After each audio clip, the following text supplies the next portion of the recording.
السلام علیکم ویورز، میں ہوں حافظ شہباز اور آپ دیکھ رہے ہیں نالج ارتھ۔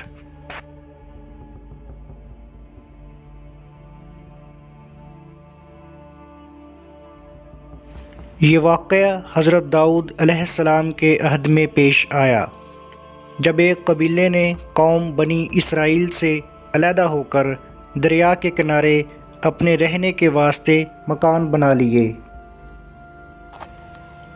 ان لوگوں نے اکثر کام احکام تورات کے خلاف شروع کر دیے تھے۔ ان امور میں یہ بھی تھا کہ ہفتہ کے دن مچھلی کا شکار نہ کریں اور نہ دنیا کی کوئی خرید و فروخت کریں۔ یہ سب چیزیں کتاب تورات میں حرام تھی۔ ان لوگوں نے کوئی پرواہ نہ کی اور حرام کردہ چیزوں پر کارے بند ہو گئے۔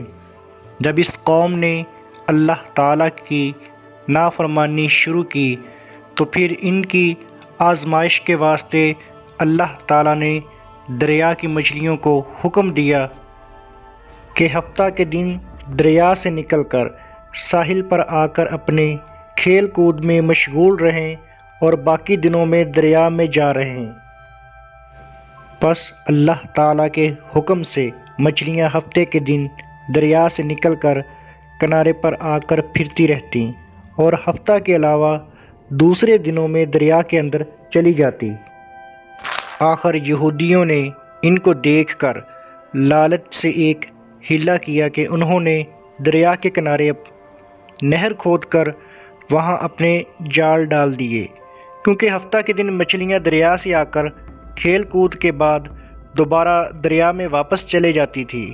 آخر وہ سب ہفتے کے دن نہر میں جال ڈال کر رکھتے اور صبح کو اٹھ کر اتوار والے دن مچھلیوں کو اپنی ضرورت اور آرزو کے مطابق پکڑ کر کھا لیتے تھے۔ انہوں نے اپنی عقل کے مطابق چال چلی کہ دریا کے کنارے سے پانی کاٹ کے لائیں کہ مچھلیاں وہاں آ کر رہیں، لیکن ان کا یہ بہانہ بھی کام نہ آیا اور مچھلیاں اتوار سے پہلے وہاں سے نکل کر واپس دریا میں چلی جاتی۔ اور پھر ان لوگوں سے رہا نہ گیا۔ ان لوگوں نے ایک اور چال چلی، وہ ہفتہ کو اپنی نکالی ہوئی نہر کا راستہ ان مچھلیوں کے لیے بند کر دیتے اور اتوار کی صبح اسی نہر سے مچھلیاں پکڑ کر کھا لیتے اور اپنی دانست میں بڑی دانش مندی سے کام لے کر اللہ کو چکمہ دیا۔ لیکن اللہ تو ان کی تدبیروں سے خوب آگاہ تھا کہ وہ جیسا کر رہے تھے وہ اپنے لیے عذاب الہی کو دعوت دے رہے تھے۔ ان لوگوں میں 3 فرقے ہو گئے۔ ایک تو وہ تھے جو شکار کرتے تھے، اور دوسرے لوگ وہ تھے جو باز آ گئے تھے اور نافرمانیوں سے برابر منع کرتے رہے تھے، اور تیسرے وہ تھے جو منع کرنے سے تھک گئے تھے اور منع کرنا چھوڑ دیا تھا، لیکن وہ بہتر تھے جو برابر منع کرتے اور منع کرنے والوں نے شکار کرنے والوں سے ملنا چھوڑ دیا تھا۔ اور کہا کہ کیوں نصیحت کرتے ہو ان لوگوں کو جن کو اللہ ہلاک کرے یا ان پر عذاب مسلط کرے۔ تو وہ لوگ یہ سن کر ان سے بولے کہ ہم کو ڈراتے ہو، ہم ایک سے زیادہ طاقتور ہیں، ہمارا کوئی کچھ نہیں بگاڑ سکتا۔ جب وہ لوگ نافرمانی سے باز نہ آئے تو اللہ کے عذاب کا دن آن پہنچا۔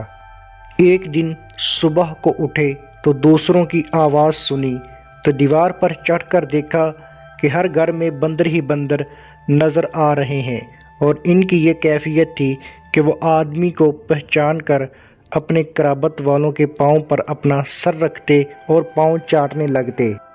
بالآخر وہ اپنے برے حال سے 3 دن میں سب کے سب مر گئے۔ اے مومنو، نافرمانی کے سبب خداوند قدوس کے حکم سے بنی اسرائیل کے چہروں کو مسخ کیا گیا، یعنی ان کی شکلیں بندروں جیسی ہو گئیں، اور ہم لوگ چونکہ حضرت محمد صلی اللہ علیہ وآلہ وسلم کی امت میں سے ہیں، اس لیے اس زمانے میں گناہ کے باوجود حضور صلی اللہ علیہ وآلہ وسلم کی دعا کی وجہ سے ہمارے چہرے مسخ نہیں کیے۔ لیکن یاد رہے کہ قیامت کے دن اس نافرمانی کی سزا ذلت مسخ سے کم نہ ہوگی۔ دعا ہے کہ اللہ پاک ہمیں نیکی کرنے کی توفیق عطا فرمائے اور ہمارے گناہوں کو معاف فرمائے۔